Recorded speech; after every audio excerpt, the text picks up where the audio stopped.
क्या हुआ था, वहां की वैसी भी जनता थी जो खास करके हिंदू जनता, वे चाहती थी कि किसी तरह हम वो भारत में मिले। अतः आपस में हिंदू मुस्लिमों की भी लड़ाई छिड़ गई और इस लड़ाई की वजह से अंततः चूंकि भारत का करीबी राज्य हुआ करता था हैदराबाद, अतः उस पर पुलिस कार्यवाही की गई और पुलिस की कार्यवाही करने के बाद, हस्तक्षेप करने के बाद वह हैदराबाद भारत के कब्जे में आ गया, यानी भारत के क्षेत्र में मिल गया। अब एक लास्ट रह गया जम्मू कश्मीर का क्षेत्र। जम्मू कश्मीर मिलना नहीं चाहता था और वहां के हरि सिंह जो राजा हुआ करते थे, वह न तो भारत में और न ही पाकिस्तान में स्वतंत्र राज्य के रूप में करना चाहते थे, स्वतंत्र राज्य के रूप में रखना चाहते थे। लेकिन कहा जाता है कि 2 अक्टूबर 1947 को, जैसा कि आप जानते हैं कि 14 अगस्त 1947 को भारत और पाकिस्तान 2 टुकड़ों में बढ़ जाता है और 15 अगस्त 1947 को हमारा भारत आजाद हो जाता है। लेकिन 15 अगस्त 1947 के ठीक बाद, अगस्त के बाद सितंबर, अक्टूबर, 2 अक्टूबर को पाकिस्तान के कबायलियों ने जम्मू कश्मीर पर हमला बोल दिया। हरि सिंह वहां के मुखिया हुआ करते थे और उनका मन था कि भाई हम अभी कहीं नहीं मिले, अभी स्वतंत्रता के चक्कर में थे वो, तब तक पाकिस्तानी कबायलियों ने हमला करके जम्मू कश्मीर को अपने क्षेत्र में मिलाने की कोशिश करी। यह सबसे बड़ा फायदा यह हुआ कि जैसे ही उन लोगों ने, यानी पाकिस्तानियों ने जबरदस्ती जम्मू कश्मीर को अपने कब्जे में करने की कोशिश की, वहीं पर समस्या हो गई कि अब जो क्षेत्र पाकिस्तान में मिलना भी चाह रहा था, जबरदस्ती की वजह से वह भारत के पास, हरि सिंह ने लेटर लिखा हमारे माननीय प्रधानमंत्री जवाहरलाल नेहरू के पास, और जवाहरलाल नेहरू के पास आग्रह किया कि भाई किसी भी तरह हमें अपने क्षेत्र में रखिए। जवाहरलाल नेहरू ने कहा कि नहीं,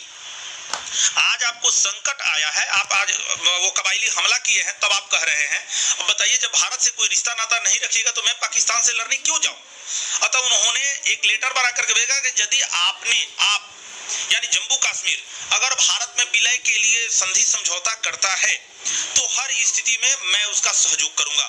और कम से कम 3 चीजें हमारे पास होना चाहिए, सुरक्षित होना चाहिए, और यह चीजें हुई रक्षा समझौता से, परमाणु से हो या फिर विदेशी व्यापार से हो, विदेशी किसी तरह का विदेशी संधि समझौता से हो। मतलब बाहरी किसी भी संधि समझौता, किसी भी प्रकार का, वह आर्थिक हो, रक्षा का हो या किसी भी प्रकार का आप यदि लेन देन करते हैं तो वह सबका सब केंद्र के हाथों में रहेगा और बाकी आपके हाथों में रहेगा। तभी तो यह स्थिति हुआ करती थी कि वहां के विधानसभा जो थे संसद के अधीन नहीं हुआ करते थे। अब तो चलिए अब आ गया 370 हटने के बाद, लेकिन वहां के संसद जो थे, भारत के जो संसद हैं, उनकी बात मानने और नहीं मानने का अधिकार वहां विधानसभा को था। वह चाहे तो संसद के नियम कानून को मान भी सकते थे और चाहे तो नहीं भी मान सकते थे। यानी विलय पत्र पर हस्ताक्षर अधूरा कराया गया और इसमें 3 दिनों का समय लग गया। इसमें लगभग 3 दिनों का समय लग गया या हरि सिंह और जवाहरलाल नेहरू के लेटर में, और तब तक कबायलियों ने जम्मू कश्मीर के क्षेत्रों पर अपना आगे बढ़ते रहे और बहुत से पंजाब का क्षेत्र, जम्मू कश्मीर के क्षेत्र लगभग 38-39 हजार वर्ग स्क्वायर मीटर का क्षेत्र वह जीत चुके, ले लिए। तब जवाहरलाल नेहरू के जैसे ही लेटर मिला हरि सिंह वाला कि हाँ हम स्वीकार करते हैं विलय पर, तो इन्होंने अपनी सैनिक को भेजा और इस सैनिक को भेज करके जहां युद्ध वो आगे बढ़ गए थे वहीं पर इन्होंने रोक करके युद्ध करना शुरू किया और प्रार्थना पत्र लेटर लिखे यूएनओ के पास, यूनाइटेड नेशन ऑर्गेनाइजेशन, जिसे संयुक्त राष्ट्र संगठन कहते हैं, जिसकी स्थापना 24 अक्टूबर 1945 को द्वितीय विश्व युद्ध के बाद हुई थी। और यह 24 अक्टूबर 1945 को जैसे ही द्वितीय विश्व युद्ध के बाद यह स्थापित हुआ था, यह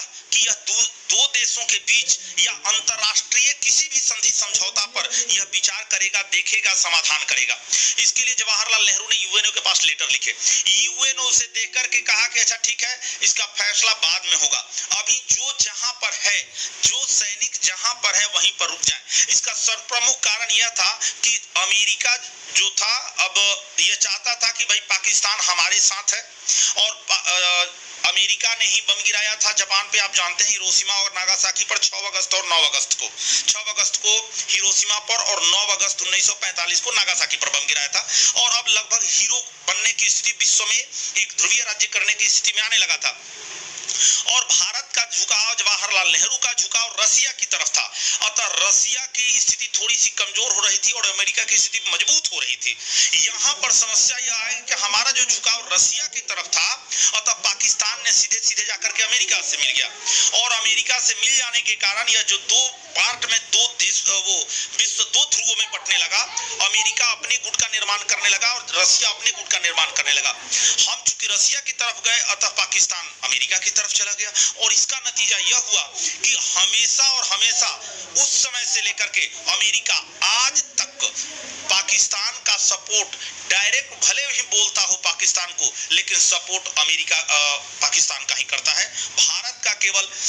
वो कहिए कि चुगली करता है, बोलता है, कुछ करता उड़ता नहीं है। यहाँ का रोजी रोजगार, टेक्नोलॉजी, व्यवस्थाएं कुछ भी ऐसा नहीं करता है। वो तो चाहता है कि चाइना से युद्ध लड़ जाए, कि एक बार यह लड़ ले, एक बार हांगकांग लड़ ले, एक बार ताइवान लड़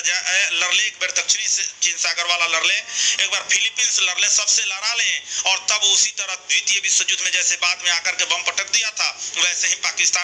अमेरिका आएगा और चाइना पर 2-4 बम पटक करके जीत हासिल करके फिर से विश्व ध्रुवीय एक राज्य करने लगेगा। उसकी मानसिकता ही कुछ इस तरह की है। इसलिए मैं यही कहना चाह रहा हूं कि बस अब यहाँ पर जवाहरलाल नेहरू ने गलती किया कि एक यूएनओ के पास लेटर लिखा, और यूएनओ ने अप्रत्यक्ष रूप से पाकिस्तान का सपोर्ट करके जो जहां पर है वहीं पर रुक जाने की बात कही। फिर जवाहरलाल नेहरू चूंकि लेटर लिखे थे तो बात माननी मजबूरी थी। अब वो हमारा 39-40 हजार वर्ग किलोमीटर का क्षेत्र दखलिया लिया था। हमारा क्षेत्र जो दखल कर लिया था, जिसे पीओके पाक अधिकृत कश्मीर, पाक ऑक्युपाइड कश्मीर के नाम से जिसे जाना जाता है, वहीं पर एक तरह से कहिए कि उस समय से बाउंड्री लाइन जैसी बन गई। बाउंड्री लाइन तो नहीं है, लेकिन बाउंड्री लाइन बन गई, और वहीं से लगातार हमारे ही क्षेत्र से लगातार पाकिस्तान पर हमले किए जाते हैं। लगातार पाकिस्तान द्वारा भारत पर हमले किए जाते हैं, और भारतीय क्षेत्र से ही भारतीय क्षेत्र में लड़े जाते हैं। अतः नुकसान हम लोगों को ज्यादा हुआ करता है। अतः इस स्थिति में, इस परेशानियों में अब एक ही ऑप्शन हुआ कि वहां पर जनमत संग्रह, यूएनओ ने कहा कि वहां पर जनमत संग्रह करा दिया जाए। जनमत संग्रह का मतलब होता है कि वोटिंग करा दिया जाए कि वहां की जनता पाकिस्तान में मिलना चाहती है या भारत में मिलना चाहती है। भारत इसके लिए उससे तैयार हो गया था, लेकिन पाकिस्तान यह जानता था कि चूंकि हम लोग टॉर्चर किए हैं जम्मू कश्मीर पर, हम लोग हमला किए हैं जम्मू कश्मीर पर, और जम्मू कश्मीर की जनता हमारे पास, हमारे पक्ष में आने को तैयार नहीं है, अतः वहां जनमत संग्रह कराने के मूड में वो लोग नहीं थे। जम्मू कश्मीर के मूड में, जम्मू कश्मीर में जनमत संग्रह कराने के प्लान पाकिस्तान ने ठुकरा दिया, और ऐसे ही काम चलते रहा, खिंचाते रहा। अब स्थिति यह है कि वहां पर हिंदू मुस्लिम आदि को वो बना करके, मोहरा बना करके, मोर्चा बना करके, और वहां पर फंडिंग करा करके, विदेशियों से फंडिंग करा करके, वहां कुछ मुस्लिम नेताओं को, मुस्लिमों को वहां पे भड़का करके, और अब जम्मू कश्मीर को अपने पक्ष में करने की बात हो गई, और धीरे धीरे वह पाकिस्तान की तरफ फिर से मुड़ना शुरू हो गया। तब पाकिस्तान ने आवाज उठाया कि जम्मू कश्मीर में जनमत संग्रह करा लिया जाए, ताकि वहां पर जितने लोगों को, जितने मुस्लिम नेताओं की फंडिंग करनी थी, पैसे देने थे, वे सब दे दिए थे, और धीरे धीरे वहां की जनता को समझा दिया गया था कि भाई भारत एक हिंदू देश है, अतः आप लोग इसमें मिलिएगा, पाकिस्तान में तो अपने राष्ट्र में रहिएगा, ये रहिएगा, वो रहिएगा, तब पूरा का पूरा जम्मू कश्मीर हमारे पास चला है। इसके लिए पूरे पुरजोर कोशिश किया, और अब जनमत संग्रह कराने के बाद जब यूएनओ ने कहा तो भारत थोड़ा सा आनाकानी करने लगा। अब भारत आनाकानी करता है, पहले पाकिस्तान आनाकानी किया था। अब समस्या यह है कि यह लगभग 40,000 वर्ग किलोमीटर का क्षेत्र अकेले तो रख नहीं सकता था पाकिस्तान, अतः उसने ऊपरी वाला क्षेत्र जो लगभग चाइना से लगता था, आसाई चीन जिसे कहा जाता है, जम्मू कश्मीर के ऊपरी वाला क्षेत्र जो लद्दाख से ऊपर वो सटे हुए हैं, आप लोग मैप में देखिएगा, तो आसाई चीन का क्षेत्र उसको दे दिया, यानी चीन को दे दिया। और चीन को क्यों दिया? कहा था कि भाई कर्जे वगैरह हम लेते हैं, आपसे पैसे वगैरह लेते हैं, उसके बदले में हम आपको अपना क्षेत्र दे रहे हैं, अतः वो अपना क्षेत्र ले लिया। अब स्थिति यह है कि वो इकोनॉमिक डोर बना दिया है। चाइना से पाकिस्तान ग्वादर पोर्ट तक, आसाई चीन से लेकर के ग्वादर पोर्ट बना दिया जो पाकिस्तान में है, और वह पीओके होकर के जाता है, पाक ऑक्युपाइड कश्मीर यानी पाक अधिकृत कश्मीर होकर के वह रोड जाता है, और वह हाईवे इतना मजबूत बनाए हुए, साथ में एक नया विवाद खड़ा कर दिया है कि वह पीओके जो अब हमारे गृह मंत्री और प्रधानमंत्री चाह रहे हैं कि अब पीओके पर हमला करके पीओके जो हमारा क्षेत्र है उसे अपने कब्जा में करें, तब तक पाकिस्तान ने एक नया चाल चला है कि वहां पर चाइना से जो पैसे वगैरह लिया है, कहा कि हम पीओके का क्षेत्र दे रहे हैं, आप ऐसा कीजिए कि पीओके में अपना पावर प्लांट बैठाइए। 1150 वाट का एचपी का कुछ पावर प्लांट चाइना जो है वो पीओके में बैठाने की तैयारी कर लिया है, और वो अगर वो बैठा बैठाने की तैयारी कर रहा है और पीओके में बैठा लिया यह पावर प्लांट, तो आने वाले दिनों में यदि हम पीओके पर हमला भी करता है भारत, तो अकेले पाकिस्तान नहीं, उससे चाइना से भी लड़ना होगा और यह इसकी कूटनीति है। अतः दोनों मिलकर के भारत को जो परेशान करने की रणनीति अपना रहे हैं। अभी कल जो बैठक हुई थी वो लद्दाख और चाइना के सीमा विवाद को लेकर के निष्फल रही, उस पर किसी तरह की कोई वार्ताएं सफल नहीं हुई, यानी सीमा विवाद अभी जस का तस पड़ा हुआ है। फिर 6 जून को वो भारत और चाइना के बड़े पदाधिकारियों के द्वारा, दोनों के द्वारा यह गठन, यह स्थिति, यह एक बार फिर से बैठक होगी, लेकिन अब पता नहीं फिर से इस समस्या का हल होगा कि नहीं, यह तो आने वाला दिन बताएगा। लेकिन अभी एक बहुत बड़ी समस्या यह है कि पीओके में जो पावर प्लांट बैठाने की जो चर्चा चाइना कर रहा है, और चाइना, भारत ने उसे, पाकिस्तान ने हमारे ही भारत के पीओके के क्षेत्र को चाइना को समर्पित करके उस पर पावर प्लांट लगवा रहा है। हमारे ही पीओके से होकर के उसका असाई चीन से ग्वादर पोर्ट तक रोड जा रहा है। अतः जब हम भारत अपना पीओके लेने की हमला करेगा, तो उस पीओके में चीन का भी वो पावर प्लांट होगा, रोड होगा, तो फिर अकेले पाकिस्तान से नहीं बल्कि चाइना से भी लड़ना होगा। यह देश के लिए एक मुसीबत की घड़ी है, एक समस्या है। अभी आपने देखा है कि एक तो कोरोना से लड़कर के हमारी स्थिति, हमारी जीडीपी विकास रेट 11 साल में सबसे नीचे आ गया है, और यदि हमारा चाइना से युद्ध लग जाता है, यदि हमारी चाइना से लड़ाई लग जाती है, तो हमारे भारत के लोगों को रोजगार और भूखमरी का सामना, बेरोजगारी और भूखमरी का सामना करना पड़ेगा, और इस तरह आने वाले दिनों के लिए हमारे लिए बहुत बर्बादी का सबब होगा। इसलिए यह लड़ाई न लगे, अगर शांति से समझौता सफल हो जाए तो ही बेहतर है।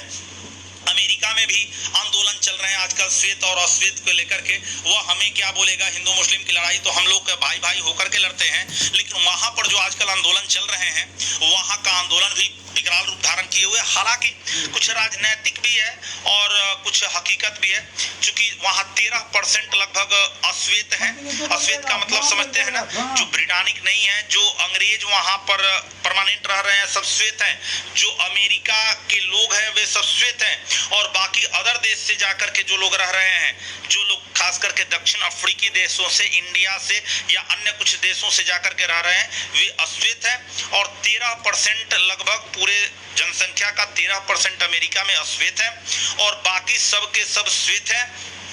मतलब 84% लगभग श्वेत वहां पर है। अतः वहां पर जो हंगामा हो रहा है, आप जानते हैं कि जॉर्ज फ्लॉयड नामक व्यक्ति के एक पुलिस अधिकारी द्वारा गर्दन दबा दिए जाने के चलते, घुटनों से गर्दन दबा दिया गया कुछ कारणों से, जिसके चलते वह मर गया, और उसी के चलते यह आंदोलन भड़का हुआ है। आने वाले दिन पूरे कई प्रांतों में यह आंदोलन भड़के हुए है और समस्या खड़े की हुई है। लेकिन इसका एक राजनीतिक कारण भी है,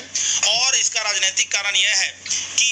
वहां पर श्वेतों का, चूंकि श्वेतों की संख्या 84% है, अतः श्वेतों का वोट बैंक इकट्ठा करने के लिए यह डोनाल्ड ट्रंप ने ये अच्छा काम किया, वो किया है, अपना डिप्लोमेसी किया है कि श्वेतों का हम बात, अश्वेतों का बात हम नहीं सुनेंगे, और अश्वेतों से हम डरेंगे, अश्वेत हम पर हमला करेंगे तो श्वेत हमारे पक्ष में आ जाएंगे, और इसी साल वहां पर चुनाव होने हैं, इसलिए श्वेत लोग उनके पक्ष में होंगे, जिसकी संख्या 84% है। अतः फिर से डोनाल्ड ट्रंप